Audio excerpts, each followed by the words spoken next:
అనంతపురం జిల్లా రాయదుర్గంలో వీడ్కో ఇళ్ల నిర్మాణ పనులను ఎమ్మెల్యే కాల్వ శ్రీనివాసులు పునః ప్రారంభించారు. గత ప్రభుత్వంలో పూర్తి కాకుండా అసంపూర్తిగా ఉన్న 1008 ఇళ్ల పనులు మళ్లీ ప్రారంభమయ్యాయి. ఈ ప్రాజెక్టు భారాన్ని లబ్ధిదారులపై వేయకుండా ప్రభుత్వమే పూర్తిగా భరించి ఉచితంగా అందిస్తామని ఎమ్మెల్యే స్పష్టం చేశారు. వచ్చే ఏడాది జనవరి నాటికి పనులు పూర్తి చేసి ఇళ్లను లబ్ధిదారులకు అప్పగిస్తామని ఎమ్మెల్యే హామీనిచ్చారు.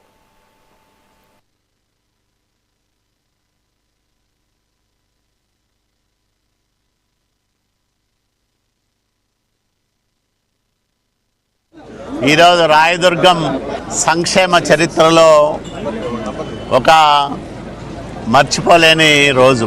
పేదవాడికి కడుపు నిండా తిండి పెట్టాలి, కట్టుకోవడానికి బట్ట ఇవ్వాలి, ఉండడానికి శాశ్వతంగా నివాస గృహం కల్పించాలనే 3 ప్రాధాన్యతలో మహనీయుడు ఎన్టీ రామారావు గారు తెలుగుదేశం పార్టీని పెడితే, ముఖ్యమంత్రి అయిన తర్వాత 2 రూపాయలకే కిలో బియ్యం, జనతా వస్త్రాలు, తర్వాత భారతదేశంలో మొట్టమొదటిసారిగా పేదవాడు పక్కా ఇంట్లో నివాసం ఉండాలని పక్కా ఇళ్ల నిర్మాణాన్ని ప్రారంభం చేసిన మహానుభావుడు స్వర్గీయ ఎన్టీ రామారావు గారు. ఆయన తర్వాత పేదవాడు సౌకర్యవంతమైన ఇంట్లో ఉండాలి, బహుళ అంతస్తుల భవనాల్లో తన పిల్లా పాపలతో ఆనందంగా జీవించాలని కలలు కన్న నాయకుడు నారా చంద్రబాబు నాయుడు గారు.